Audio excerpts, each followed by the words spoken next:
One. Hey, Speakeasy podcast listeners. So I am super excited. Why? Because listen, we're like rounding out, ending out the year, starting the brand new year. There's always this excitement that comes with it. There's always this idea of, listen, this is what I'm going to do. We always get that new year, new me idea, right? Right. But here's the thing. The things that you have already been doing lay the foundation for where you're going. And I'm super excited about the conversation we're about to have today because some of those foundational principles for us as children may not have been there because of our upbringing, because of our environment.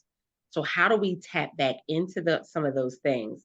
We're going to talk about that and then some other things as well. But I'm super excited about my guest for today. Hello, Stephanie. How are you? I am doing well. Hello, Altair. Hello, everyone. This is going to be a great conversation. But before we get started, go ahead and tell the studio audience a little bit about yourself. Sure. So my name is Dr. Stephanie Bigelow. I am a Bay Area, California native, born and raised here in the Bay Area. Obviously, I'm a PK because that's what we're going to be talking about today. I come from a ministry family, a large family. My parents pastored in the Fairfield, California area for more than 20 plus years. I am a graduate of the University of Phoenix. I have worked in the healthcare industry for 20 plus years. I've been very blessed to work on major healthcare initiatives that impact our communities. Really excited about that.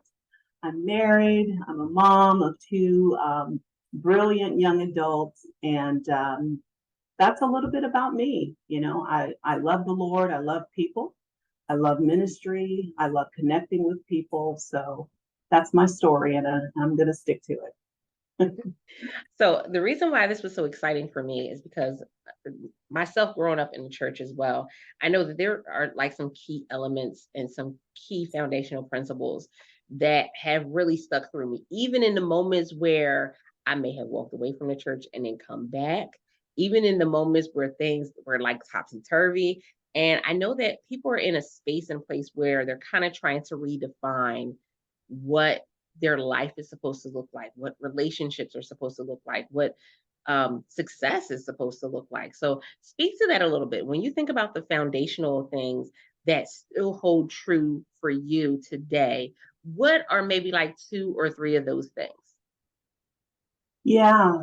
So, what I've come to learn about success is that, and I have to come with it or come at it from a believer's perspective. So that's just me, right? When I think about success, our definition of success is very different from what God's definition of success. And the things that we esteem are just so terrible are really meant for our good. So I think, the first thing is really understanding that there really are two different perspectives when it comes to success and foundation. And one of the things I talk about in the book is that, we don't have a choice as far as the family or the environment that we're going to be born into or that we're going to grow up in. Whatever it is, whatever God ordained it to be, that's just what it is. But we do have a choice at the point of the crossroad, because many of us at some point in our lives, we're going to come to a crossroad where we're going to have to make decisions, not based upon necessarily our experiences, but based upon that moment, right then and there in time. And it happens to all of us, time and circumstance, it happens to all of us. But I think foundations are very important. And depending on how you were raised, some of us were raised, myself, I was raised in the church. I was raised, with a pretty solid foundation. But like you, I walked away from that because when I had a choice, when it was my time and my circumstance to make the right choice, I chose differently. So again, our environments may differ, but time and circumstance will happen to all of us. I love that you said it that way. Time and circumstance will happen to all of us because I think that there's still, people that believe, oh, that can't happen to me. When you're looking at somebody else's story, it's like, oh, well, that's what they're going through. And we've kind of gotten to a point where eyes are being opened and you're like, okay, no, what they're dealing with is something that we could be dealing with, is something with that a family member could be dealing with, and we're a lot closer in that aspect than what we originally believed. Yeah. One of the things I always like to say is that trials don't discriminate. They are absolute equal opportunity employers. So no matter where you find yourself in life, it's going to find you. You don't have to, hide or tuck. A trial is going to find you. So that's one of the things that all of us have in common, is that it's coming, but it's all about the choices that you make.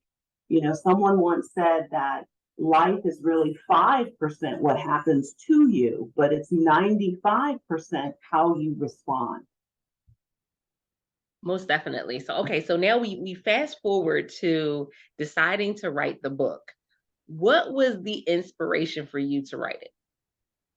Yeah, I think, as you get older, for me anyway, especially crossing over into my year of Jubilee, I'll let your audience kind of determine what that age is. There was an urgency, almost an urgency to really tell my story. And I guess about 2 or maybe even 3 years ago, God had just started giving me kind of a sketch of it.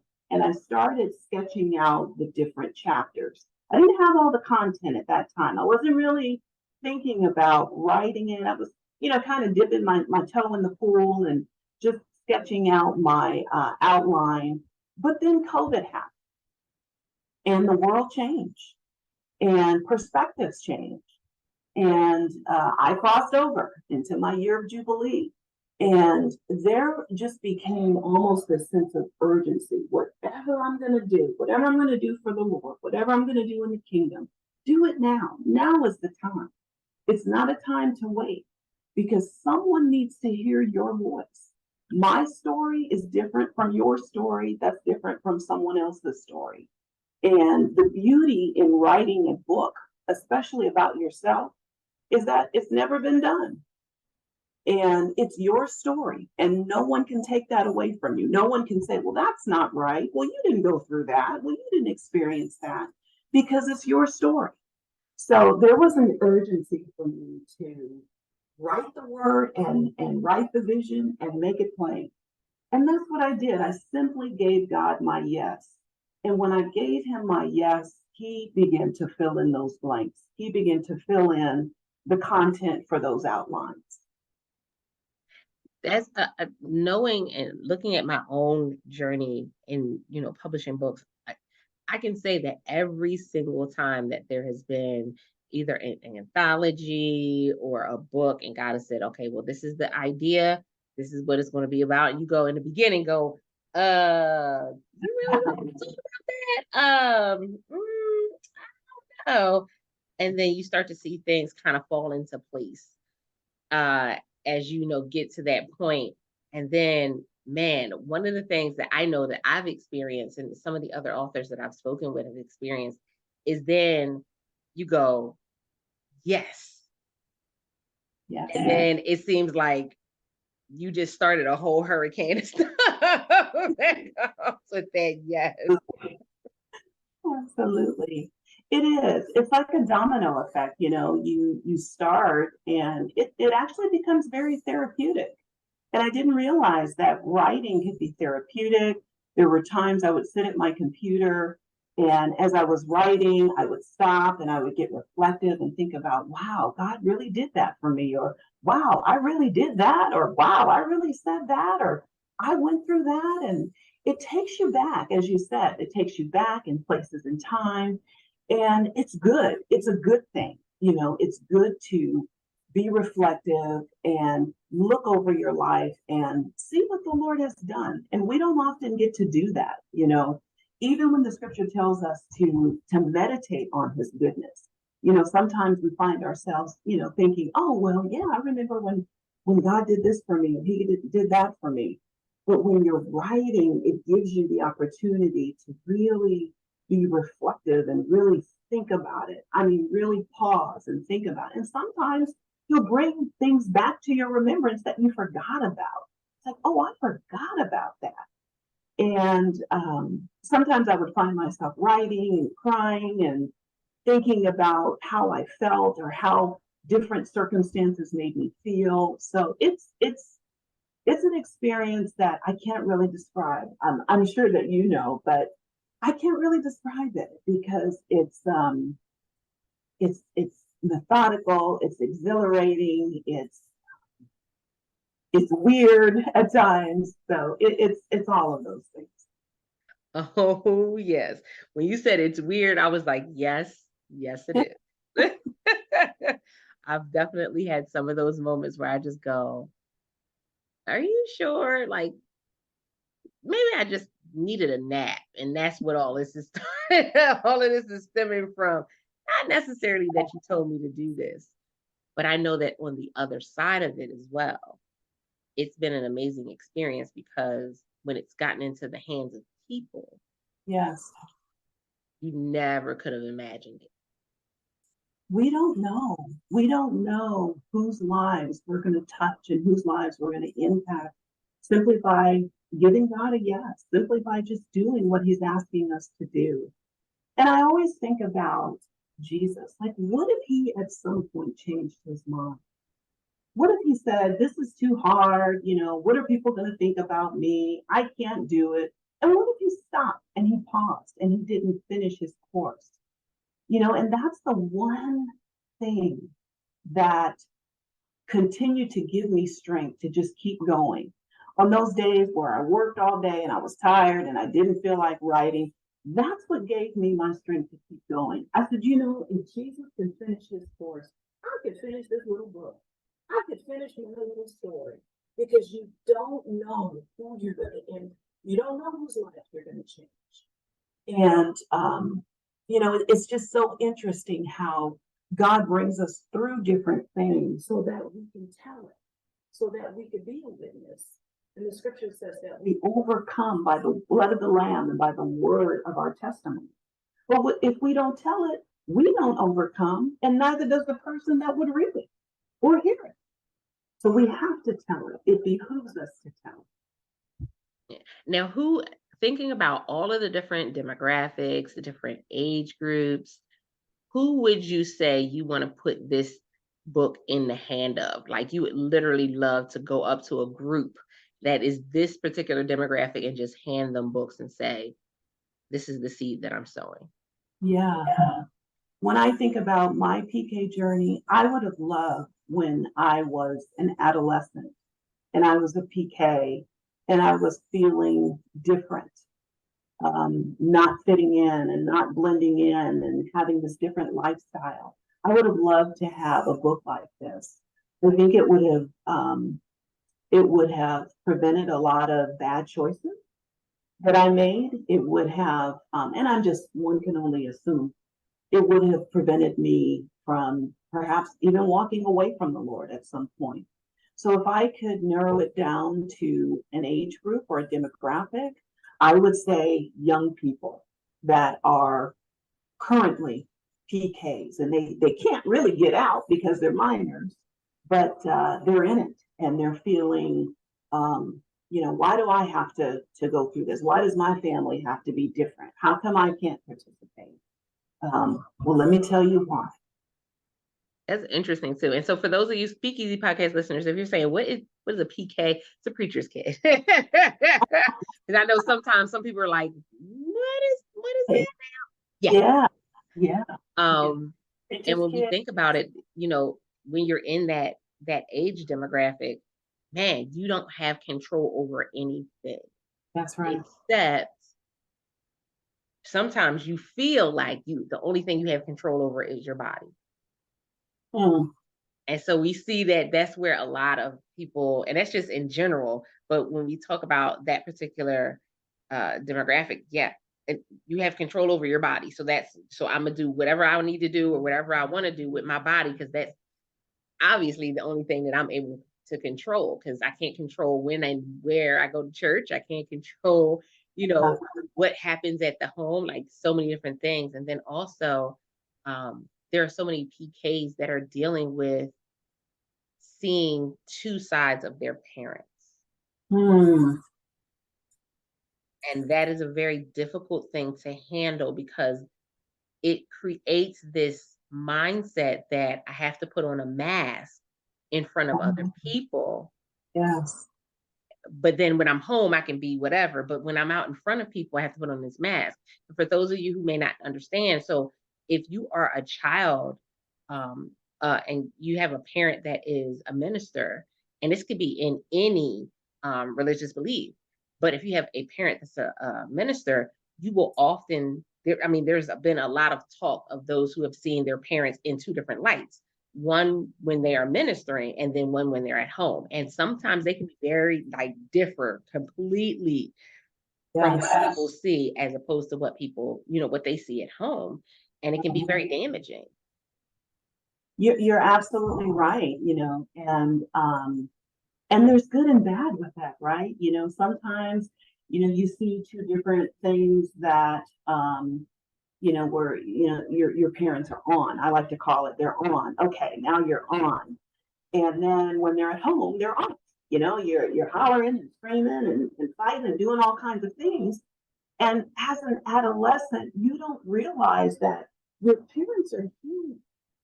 Even though your parents said yes, even though they have to minister to all of these people, they still have to work it out. They still have to walk out this life. They have to, deal with one another. So there's good and bad, and for me growing up, I felt the same way. I felt like, why can't I just be normal? Like at home, I'm normal. At home, I can do different things, sort of. We couldn't listen to secular music at home. We had to listen to it in our rooms. I had to wear dresses, most of the time. Um, Even if, my mom and I were just going to get our hair done, go put on the skirt. Well, why? I have my jeans on. Just go do it. So sometimes, parents do things for the sake of, they want us to live their lifestyle. But the reality is, as kids, you're kids. You're not really saved. You're just kids. And parents want you to be like them. If they're holy, they want you to be holy. But, we have to, as PKs, we have to work out our own soul salvation.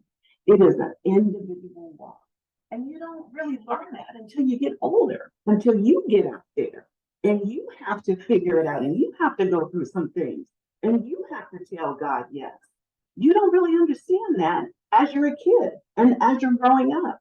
But when I talked about, you see the good and bad, now on the flip side, I saw my parents getting up before the crack of dawn and praying and on their knees and laboring and sacrificing.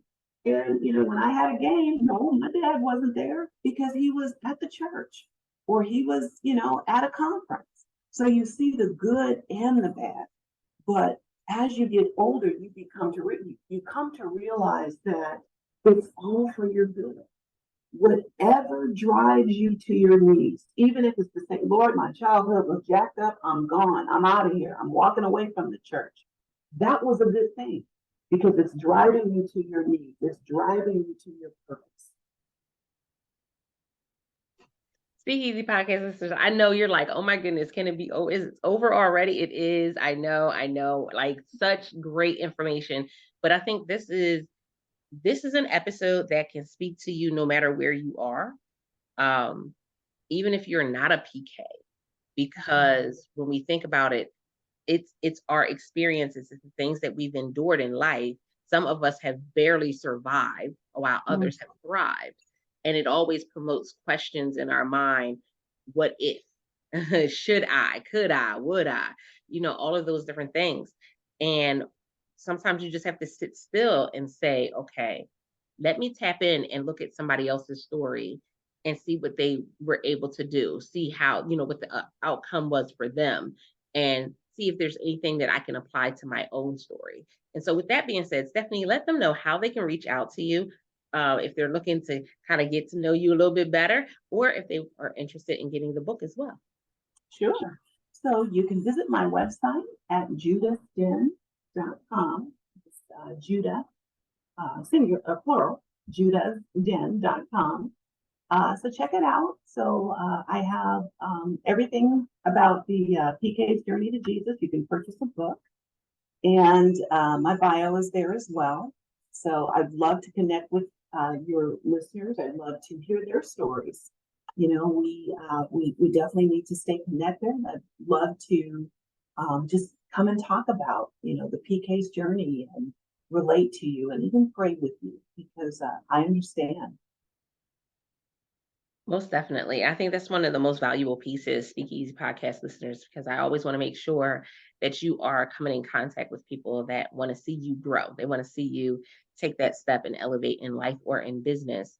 And whatever that looks like, whatever that feels like, whatever that means, I hope that we're able to go ahead and kind of bring you some conversations that go ahead and like open up that whole idea and platform for you. So, with that being said, let us know how this episode resonated with you.